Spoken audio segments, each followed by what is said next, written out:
안녕하세요. 살아있는 책 산책입니다. 오늘 산책길의 책은 크리스토프 앙드레의 나답게 살아갈 용기입니다. 책의 서문에 나와 있듯 나답게 산다는 것이 어려운 현대인들에게 나답게 살지 못하는 요소를 이야기하고 있고 나라는 사람으로 살 수 있도록 용기를 불어 넣어주고 있습니다. 프랑스를 대표하는 정신과 전문의이자 심리치료사인 저자가 쓴 책으로 개인이 가지고 있는 문제를 치료하기 위해 심리치료와 약물치료 등에 대한 이야기도 다루고 있는데요. 저는 현대인들을 괴롭히는 현대인들이 자기답게 살지 못하게 하는 요소들을 위주로 말씀드리고 너무 극심한 상태가 아니라면 어떻게 현실에서 고쳐나갈 수 있는지를 소개하도록 하겠습니다. 1장에서는 자기의심이 일어나는 이유, 자신감과 자기주장, 자존감과 연결시켜 이야기하고 있습니다.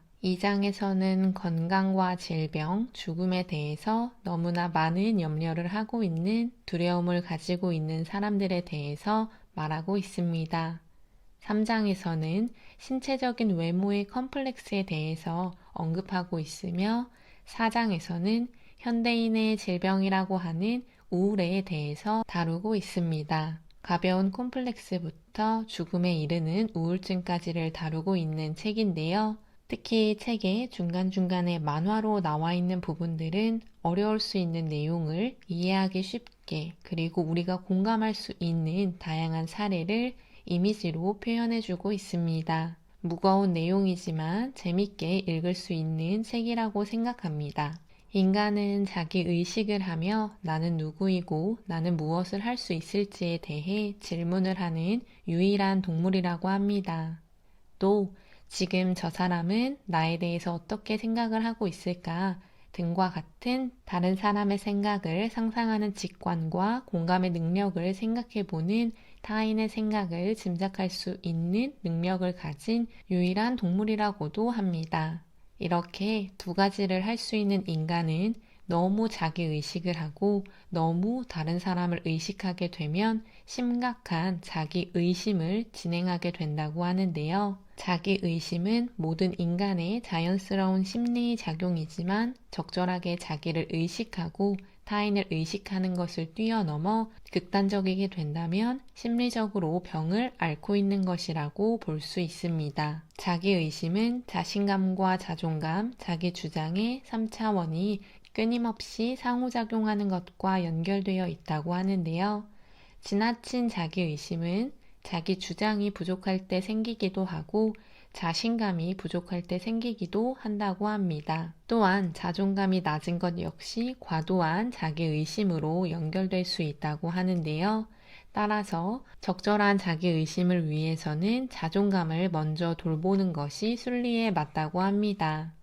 하지만 자존감을 바꾸기 위해서는 오랜 시간이 걸리기 때문에 자신감을 높이거나 자기 주장을 적절하게 하려고 노력하는 것이 자존감을 높이는 데 도움이 될 수 있다고 합니다. 자기 주장을 할 수 있으면 자신감이 상승하고 자신감이 상승하면 자존감도 탄탄해지기 때문에 자신감과 자존감, 자기 주장은 끊임없이 상호작용하고 적절한 자기의심이 되려면 이 상호작용이 적절하게 이루어져야 합니다. 자기 주장을 적절하게 한다는 것은 상대가 원하는 것, 생각하는 것을 감안하면서도 내가 원하는 것, 생각하는 것을 불안해하지 않으며 이야기하는 것이라고 합니다.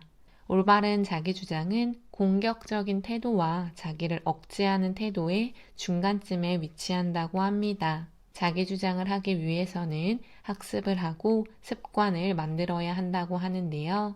자기의 사고방식을 바꾸려고 노력하고 하고 싶은 말은 일단 해보라고 합니다. 일단 말을 해보고 행동해 보는 것이 때때로 위력을 만날 수 있게 한다고 하는데요.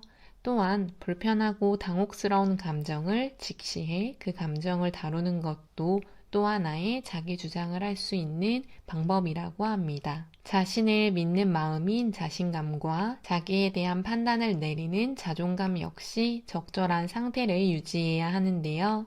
반복적인 의심을 하거나 늑장을 부리거나 지나치게 신중하거나 패배주의를 느끼는 것은 자신감 결여 모습을 나타내 준다고 합니다. 자신감을 높이기 위해서 시행착오를 당연하게 받아들이고 일단 작은 행동부터 시작하라고 하는데요. 실패했을 때는 실패한 것을 통해 자기가 배운 부분들에 집중하고 실패에 집중하는 것이 아니라 성공한 것과 실패한 것을 균형 있게 집중하라고 합니다. 또 자존감의 결여를 보여주는 모습은 자기를 정확하게 모르는 모습, 가혹하게 자기를 비판하는 모습, 낮은 회복 탄력성을 보이는 모습, 심하게 누군가에게 의존하는 모습 등이 있다고 하는데요. 스스로를 비판하는 것을 당장 멈추고 나보다는 남들에게 객관적인 비판을 들으며 나를 긍정적으로 생각하는 것이 자존감의 결여를 막는 방법이라고 합니다. 요즘 더욱 건강에 대한 염려를 하고 있는데요. 코로나 바이러스에 감염된 증상과 조금만 같은 증상을 보여도 사람들은 자신의 건강을 염려합니다. 적절한 염려는 필요하지만 너무 극단적으로 건강에 대한 염려를 하는 것은 일상생활을 하지 못할 정도로 피해를 준다고 합니다. 건강 염려증을 극단적으로 경험하는 사람들은 어린 시절 주위 사람들이 큰 병에 아픈 것을 보았거나 집에서 건강을 중요하게 여겼거나 지금처럼 사회적인 문화가 건강에 많은 관심을 가질 때 유발할 수 있다고 합니다. 건강 염려증을 완화할 수 있는 방법에는 개인적으로 생각했을 때 책에서 이야기한 부분 중 가장 중요한 것이 자신의 몸의 한계를 받아들인다는 전제를 하는 것인데요. 당연히 시간이 지나면 몸에 이상이 오거나 노화가 되는 것이 당연한데 사람들은 그것을 받아들이지 못한다고 생각합니다. 반면에 너무 건강을 신경 쓰지 않는 것도 좋지 못하다고 하는데요. 건강을 염려하는 마음 역시 적절한 것이 중요하다고 생각합니다. 저자는 또한 신체, 외모 콤플렉스에 대해서도 이야기합니다.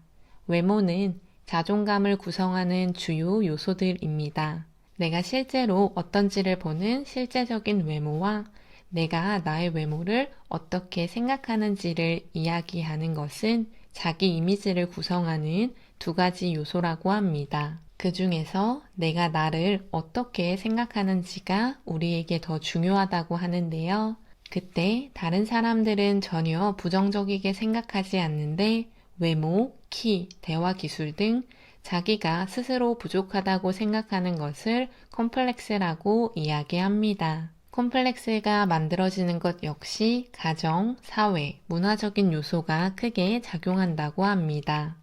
따라서 콤플렉스를 이겨내기 위해서는 자기 수용이 가장 중요하다고 하며 너무 심한 노출은 아니지만 자신을 적절하게 노출하는 것이 콤플렉스를 이겨내는 데 필요하다고 합니다. 외모, 신체 콤플렉스에서 더 나아가 기형 공포증, 추형 공포증 등이 있는데요. 이는 자기만 생각하고 있는 신체적인 콤플렉스로 인해 외출을 하지 못하는 등의 일상생활이 진행되지 못하는 경우를 말하고 있습니다. 여드름이 심하다고 생각해서 결혼을 하고도 남편에게 맨 얼굴을 보여주지 않으려고 노력하는 경우가 이 공포증에 대한 예시라고 말하고 있습니다. 마지막으로 저자는 우울과 비관에 대해서 이야기합니다. 앞서 말씀드린 것처럼 우울증은 현대인의 질병이라는 오명을 안고 있는데요.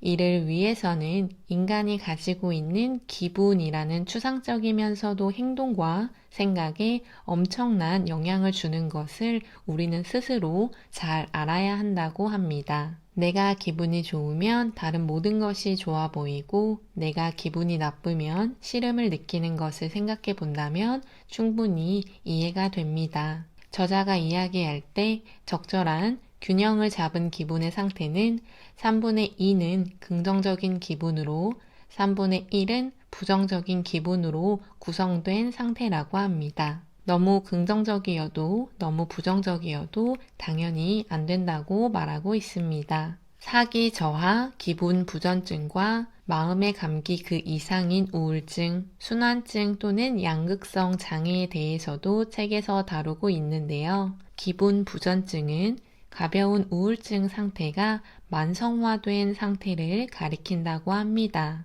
가벼운 우울증이 적어도 2년 이상 지속되었다면 기분 부전증으로 진단할 수 있다고 하는데요. 낮은 자존감, 비관론, 일상에 흥미가 없거나 기쁨이 없는 상태, 과거의 죄의식을 느끼거나 같은 생각을 되풀이하는 경우, 우유부단, 만성 피로, 지나친 망설임 등이 기분 부전증의 증상이라고 합니다. 슬픔이 많은 성격과 기분 부전증을 구분할 때는 슬픔의 크기보다는 지속성과 고질성으로 판단을 한다고 하는데요.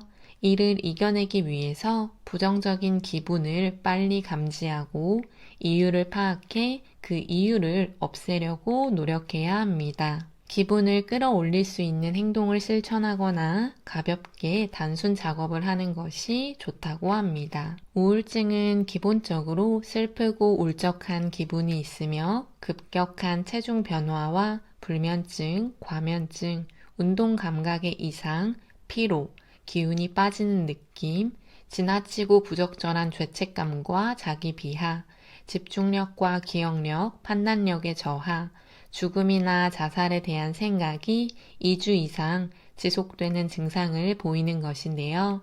우울증은 항우울제를 먹거나 전기 충격요법을 쓰는 등의 약물적 치료를 요하는 부분이 필요하다고 합니다. 또 심리치료 역시 필요하다고 저자는 말하는데요. 우울증이 무서운 이유는 죽음에 대해서 생각을 하기 때문이라고 합니다. 뿐만 아니라 조증과 우울증을 왔다 갔다 하는 양극성 장애도 이야기하고 있으며 이를 개선하기 위해서는 당연히 병원 치료가 필요하다고 합니다. 나답게 살아간다는 용기는 나를 위해서도 다른 사람을 위해서도 꼭 필요하다고 생각합니다. 나만 혼자 살아가는 것은 아니지만 너무 다른 사람의 눈치를 보면서 사는 것도 당연히 적절하지 못하다는 생각인데요. 책에 나온 자기 주장의 의미처럼 다른 사람을 생각하면서도 내 이야기를 하는 것은 너무나 중요합니다. 내 이야기를 할 수 있고 다른 사람의 의견을 이해하고 서로 배려하고 원활한 소통을 할 수 있는 문화가 만들어져 모든 사람들이 각자의 삶을 살 수 있었으면 좋겠습니다. 오늘 산책길의 책은 크리스토프 앙드레의 나답게 살아갈 용기였습니다. 감사합니다.